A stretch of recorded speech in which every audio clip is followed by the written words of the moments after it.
we're back. There's some things I really wanted to make sure you guys will be getting.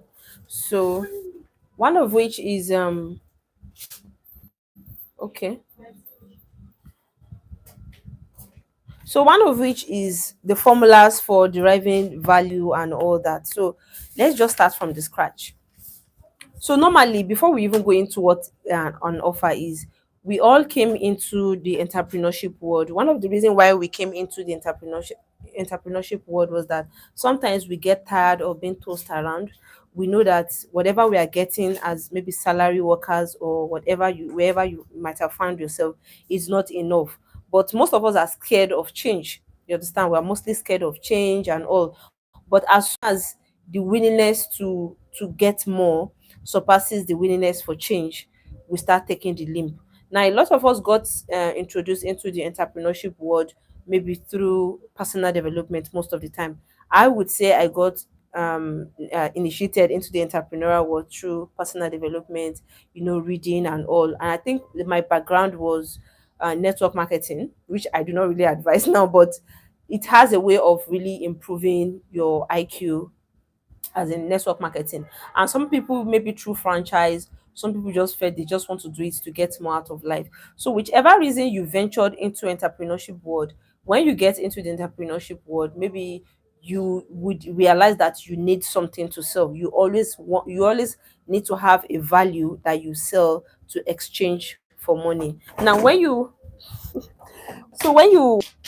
start offering this value, you start realizing that most of the time you might not be the only one in that market. You are definitely not going to be the only one in that market selling that kind of value. So depending on the way you package your offer or your value, sometimes you might want to shrink down your price just to make more money. But one of the things we need to have in mind as entrepreneurs is that you are not looking for people to overbook you. You are not looking for more customers. You are looking for money as a business person. Or should I say, you are aiming to get more money, not more customers. So the idea of, oh, okay, just bring it, let's do it for you. Okay, just bring it, let's do it for you. At the end of the day, you are shrinking, your business is not doing very well, and all that. You are not actually running a business and you are not meeting the goal of being an entrepreneur. The goal of every entrepreneur is to make more money. So even if it's two clients that books you in a week and they are willing to pay what you are worth, they are willing to pay what to be enough to suffice to fund your business and all those things, then those two clients are the people you should actually be booking, compared to you being fully booked and you be having aches, you have sore all over your body and your business is not even improving because you don't have enough profit from those people you served. So the goal and the mindset of every business owner is that you are running a business to make money. You are not running a business to have a lot of clients. When you have this mindset, you'll be able to understand that most of the times having so many clients does not always translate to you making a lot of money in business. Yes, I know that the two major problems that every business owner face is: number one, having enough clients, and having enough money. So when you have leads running down your road in a business, you don't have problem with money again. Like, money consistently flows to you. But then it shouldn't just be all about the leads, it should be about the right leads that are perfect for you. So that's what we'll be discussing today. And why is creating an offer different? Creating an offer makes you different in is one of the ways you can actually create your own blue ocean strategy. Because when you create an offer, it is more than just the regular thing that everybody is offering. It is like a package. When you have a package or something, we're going to be breaking down. So a grand slam offer is something that is so irresistible. Like, it has a lot of characteristics that I mentioned. For you to have a grand slam offer, you need to have this basic. It has to have this basic stuff that I just mentioned, which is the bonus. You need to have your bonus, your guarantee. It has to be time bound. Like, the offer that you are giving the person, mostly this is service based business, because I think the book is mostly channeled towards service based business, because gym and fitness is also a service based. So your offer has to be time framed. Maybe you are giving people flat stormy within 2 weeks or 3 weeks. And same thing with cleaning. Maybe you are going to be cleaning a two-bedroom post-construction cleaning or three-bedroom post-construction cleaning within 2 days. It has to be time bound. You need to have guarantee that your house will be top-notch shiny or hotel standard cleaned, or will refund your money or something like that. Then you need clear the reason valuables, you need deadline, you need a transformation, hotel standard premium cleaning. You understand? And a strong price anchor. And what do you mean by strong price anchor? You know that these courses, whenever you want to buy digital courses from people, you see them saying maybe how to create a website is 20,000, graphic design, graphic design, um they will say maybe this one is 10,000, and they'll go on and they continue listing it out. They continue listing it out. At the end of the day, they will now say all this package that is inside the digital course is it amounts to 250,000, but you are going to be getting it for just 50,000. That is price anchor. That is how to generate price anchor. I don't know if you guys understand what I'm saying. So that is price anchor. That those are the things that your offer should always come along with. And then he went ahead to give us a formula for calculating value. You know, for anything you want to do in this life, you need to have value. So the value you'll be offering anybody, any humans, according to human psychology, has to be in this format. Like, value is equal to, are you with me? Dream outcome.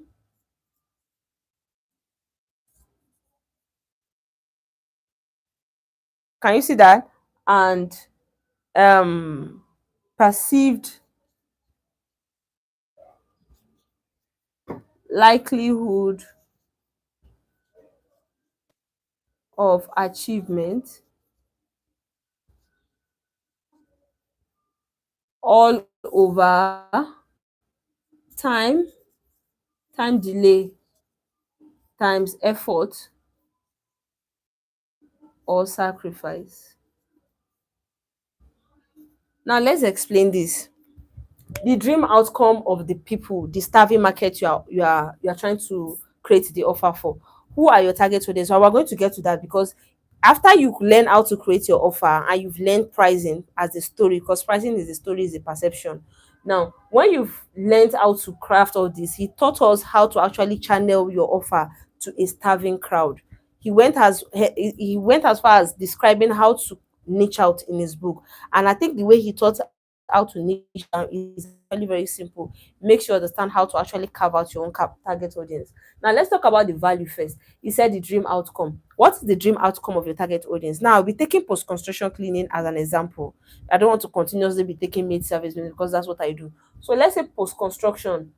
The dream outcome of any site engineer or any contractor, housing contractor that builds houses, is that as soon as they finish building the house, they want the house to be pristine, cleaned, like hotel standard cleaning, like top notch cleaning that brings out the shine of every home. That is the goal of everybody that wants to maybe have their house cleaned after a post construction cleaning.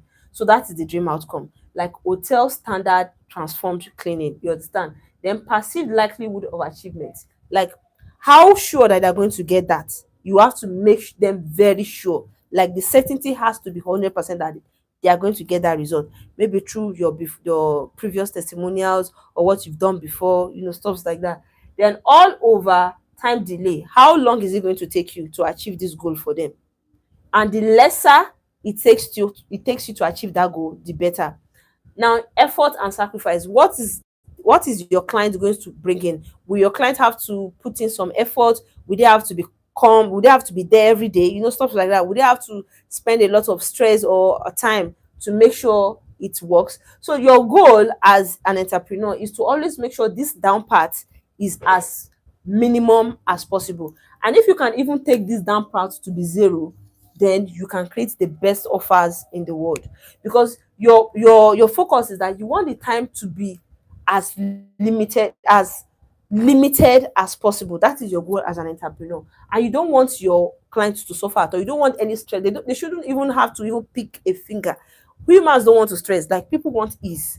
So when you are creating your offer, it should be around, oh, you are not going to stress anything, you don't have to be on site, you don't have to supervise people, your furniture will be well cleaned, stuff like that. And time delay, oh, it's just going to take us 48 hours, just for 24 hours. The lesser you can go, the better. And this applies to even other kind of products, maybe digital courses and all. The lesser the time that they can achieve that goal, and the lesser the effort from their end, the better your offer. So this is the formula. And from the pitch I gave for the offer of post construction cleaning, where I said, give us 48 hours and we'll turn your entire post construction mess into a hotel standard finishing with zero damage to your furniture, 100% shine guarantee, and you don't even have to be on site. Now that is a beginner offer pitch. When you say this, it literally grabs the attention of everybody that wants to clean a building after maybe they just finished building that place and they want to, they want to clean. This grabs their attention. Or when you are focusing on site engineers or people, contractors, building contractors, this kind of pitch will grab their attention. Then you cannot from there you cannot go as far as talking about the pricing and all that. So this is what you should bear in mind. The dream outcome. The dream outcome is a hotel standard finishing with zero damage to furniture. That is the dream outcome. Then perceived likelihood of achievement, which is zero damage to, sorry, 100% shine guarantee. 100% shine guarantee. You understand?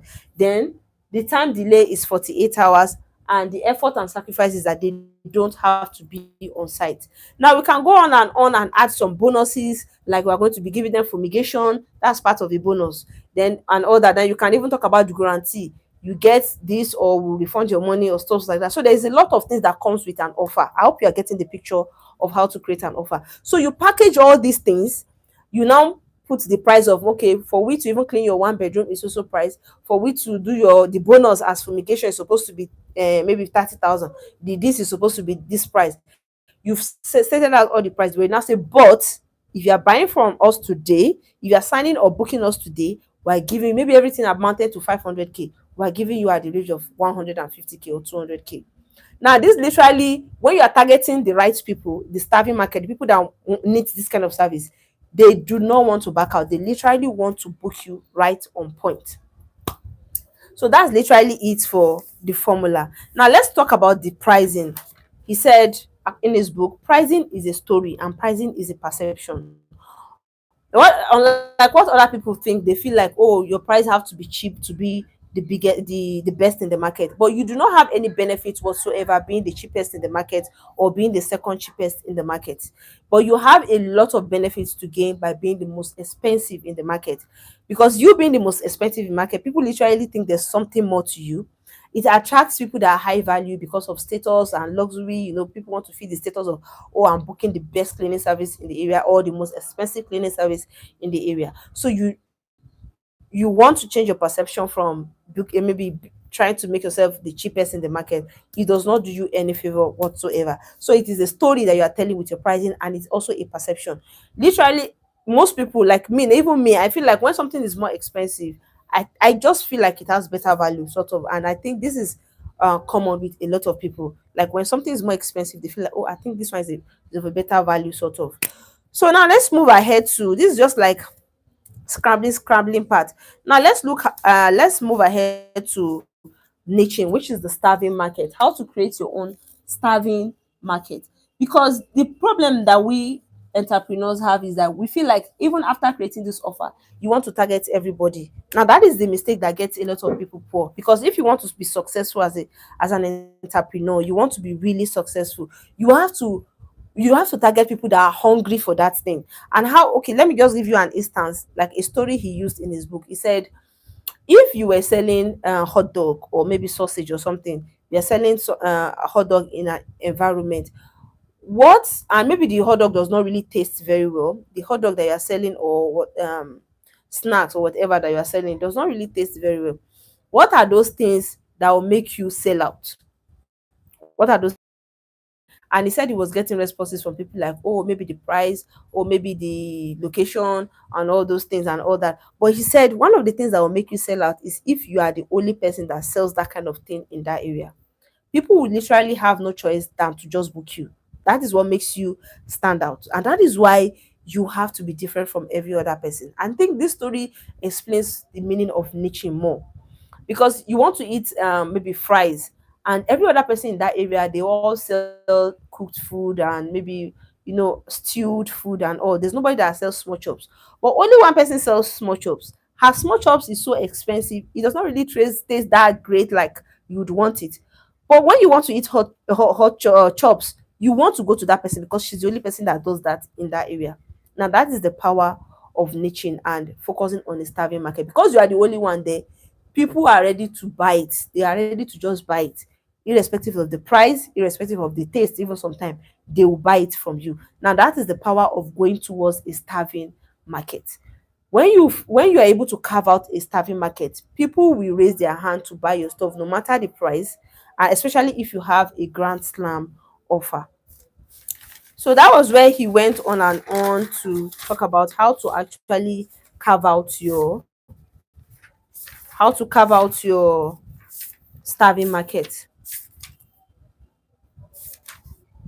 Okay, so one of the criteria to carve out your starving market is by number one, realizing their pain.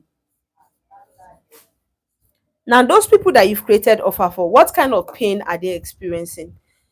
It can be any pain. For example, like him, he stated the pain of people that wants to look very great. Maybe ladies in their early 30s, somebody like me looking very fat, or they feel like, oh, they don't really like their appearance. So there's a pain there. There's a way to, you just have to realize their pain. I was able to carve out the pain of busy moms. So you got a message. So I was able to cover out the pains of busy moms in, Nigeria as a whole. I was able to, oh, sorry, Ilorin, like, okay, this is what they experience. They go to work, they come back, they still have to do the house chores, they still have to watch children's school, they still have to cook and clean the house and all that. Like, there's so much on there. That is a pain. There are so many other pains. For a post-construction cleaner, the pain can be, okay, maybe site constructors, they have cleaners that will come to the houses and destroy some of their furnitures. Some will even use the water to clean some furnitures that are not supposed to be cleaned with water. Some will scratch some maybe some doors that are not supposed to be scratched because they don't know the right tools and techniques and all to clean all those things. So that is a pain. You want to know the pain of the kind of people you are drafting your offer for. When you know their pain, then you want to know their purchasing power, and this is an important aspect of your niche. You want to know how much they earn. Like when I was telling you about our own target audience avatar, I told you that they earn a particular amount, maybe from 700,000 monthly and above, or maybe 1 million and above. So you want to know their purchasing power. You never want to sell something to people that don't have the money to buy. It is like somebody trying to sell courses and books to people that are looking for jobs. How are they going to get the money to buy it? You understand? So you have to be able to carve out their purchasing power. These people that you've carved out their pain, do they have enough to buy this particular thing that you want to sell? If you want to sell a cleaning service worth of maybe 500k per month, then you have to target people that have that purchasing power, and that would be maybe site constructors and all those things. Now, number three is easy to target. So the number two is purchasing power,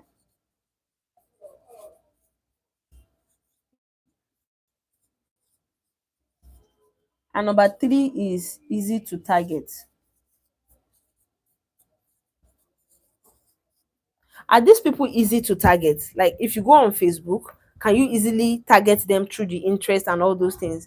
If you want to go to a particular maybe magazine or newspaper, is there a magazine that is directed towards this kind of people, or magazine that is directed towards this kind of people? Are there some kind of location that they usually frequent? Are there like associations for these people? You want to make sure they are easy to target. These are people that you can easily reach. You understand? Are there like social media handles or Facebook groups that these people usually have where they frequent?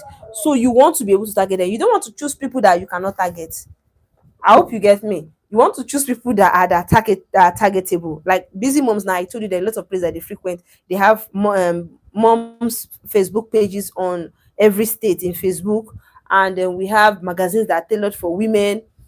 We have influencers that target audience are women. So they have to be targetable. That's another thing. Then the last one is, are they growing?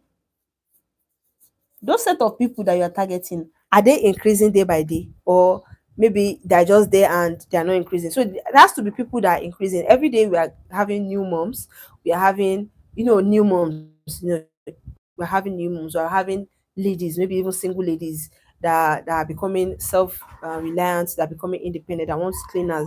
So that is my own niche. For site constructors, are we having more and more site engineers? You want to ask yourself these questions. Or are there, you know what I mean. You just want to make sure that people that you are targeting, that they are always increasing with time. It's not as if they're just stagnant, and maybe you target these people and more people are not coming into the picture. So that is what you want to have in mind to choose your niche. So this is like a blueprint for choosing your niche. Number one, pain. Number two, the purchasing power. Number three, easy to target. And number four, if that market is growing. So when you have all this, you want to know, number one, the massive pain, what they must not want but desperately need. So the pain, they must desperately need something like, oh, how wish we can get this kind of thing. That is your goal. So what you are offering, the pain, can be anything that frustrates people about their lives. Being broke is painful, and a bad marriage is painful. Waiting in line at grocery stores is painful. Back pain, ugly smile, they're all pain. Overweight pain, human suffers a lot. There are a lot of, so these are just some pains that I mentioned. So you want to use those pain points. Those are the pain point is what you will now use to draft your message. Now, he said again, is it now the growing market?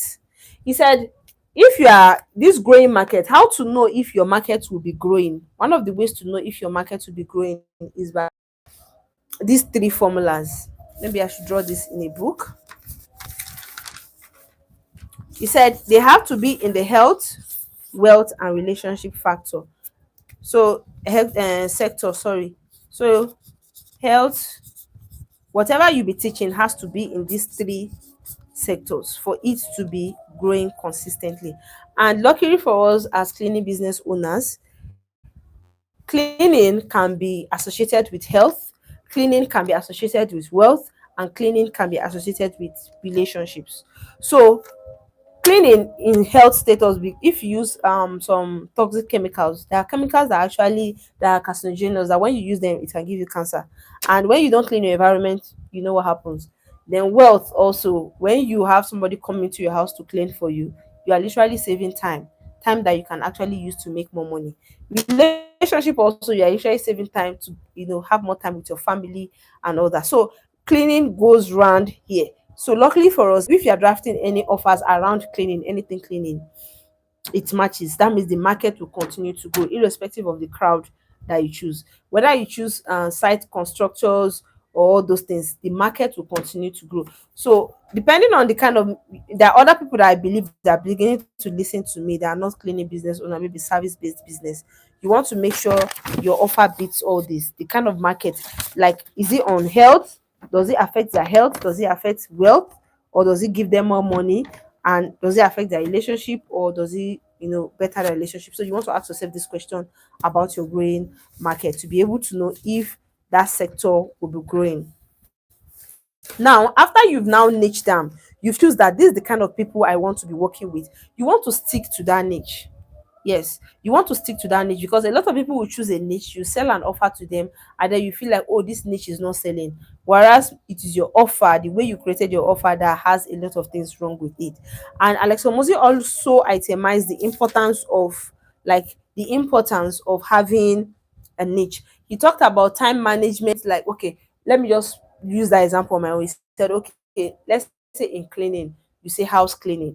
House cleaning, some people just put house cleaning, maybe so amount. They just put a random amount. And this was the mistake I did. And I believe a lot of cleaning business owners are still doing that mistake. So now you say house cleaning, maybe 2 bedroom, you understand, 2 bedroom house cleaning, you put, for example, let's say 50,000 naira. But when you say house cleaning for busy professional moms, it has gone to another level. You have come down to another section of people, because busy professional career moms are, that is like an upgrade. It's not like generic like house cleaning, you understand. Now house cleaning for busy career professional moms, you can put 100,000 naira, you understand. And then maybe one will now come down and say house cleaning for mothers with newborn baby, career women with newborn babies. That's another sector. So the more you niche down, the more you specialize, the more expensive it becomes. It's just like you have some kind of ailment, and maybe, for example, you have skin problem, and you go to a medical doctor that is maybe just a generic medical doctor. the way that person, okay, let's say you have skin cancer or something, you will not want to go to a generic doctor, you not go to a family doctor, you not go to just any doctor. You want to go to a specialist, a dermatologist, and you will not even care the amount that dermatologist will be charging, because that is their specialty. So the more you specialize, the more expensive you become. And that is, I think that is one of the instances that proves the importance of niching down in any business. So I think that is pretty much it for today. I have a lot of engagements today. So the live is almost 30 minutes. We'll be continuing with this episode next week, Saturday. So we'll be looking at the remaining part of Alex Hormozi's book, which is $1 million offers. We are going to be finishing the other parts from next week. So we're going to be starting from pricing, charge what you are worth. So that's where we'll be starting from. We're stopping here now because I have to be at some places. So guys, I'll see you next week.